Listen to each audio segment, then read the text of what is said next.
เนาะหลังจาก เจ้าแท้ว่าป่วยบ่ให้บ้าอย่างละ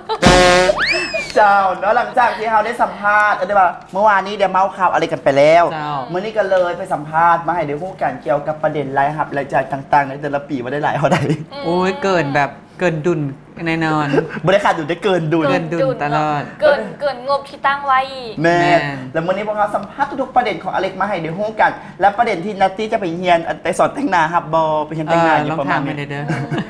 เอาเป็นว่าไปสัมภาษณ์นุ่มอเล็กกันกับประเด็นไลน์ครับกับการนางแทงพรีเซนเตอร์ สวัสดี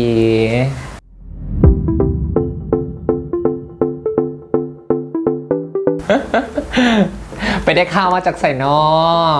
กาโดยก็ดีใจที่ได้มีโอกาสที่จะได้รับโอกาสดีๆตอนนั้นโดย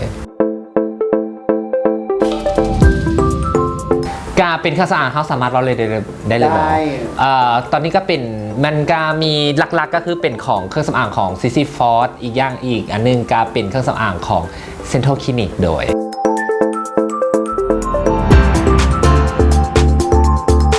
ก็อาจจะประมาณนั้นแต่ก็เนาะก็มันนั้นก็มันทุกอย่างมันก็สมควรกับการที่เราเฮ็ดเวียกแหละถ้าสมมติว่าถ้าโตที่เลือกฮับแท้ๆน่าจะมีอยู่ประมาณ4โตแต่ก็จะมีหลายโตอยู่ที่จะเข้ามาแต่ว่าอเล็กก็ค่อนข้างที่จะเลือกมันอาจจะบ่เป็นคำว่าใช้ว่าเลือกเขาอาจจะเบิ่งว่าโปรดักต์ตัวใดที่มันประมาณที่มันเหมาะสมกับตัวของเราหลายกว่าโดยก็ถ้าสมมติเป็นแบบนั้นไปก็คือสิดีแต่ว่ามันอาจจะบ่ถึงแต่มันก็บางข้อมูลเขาก็บ่สามารถที่จะเปิดเผยตัวเรื่องตัวเป็นจำนวนเป็นตัวเลขได้เนาะ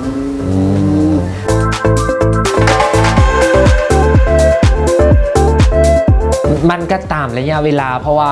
ถามว่าอัพค่าตัวบอกก็ราคาอะไรก็ยังอยู่ในเรทเก่าอยู่แต่ว่าด้วยความที่มันหลายปีมาที่อเล็กยังบ่ได้ขึ้นอเล็กเลยมาขึ้นเป็นปีของสำหรับปี 2003ก็มีการปรับราคาขึ้นน้อยนึงโดย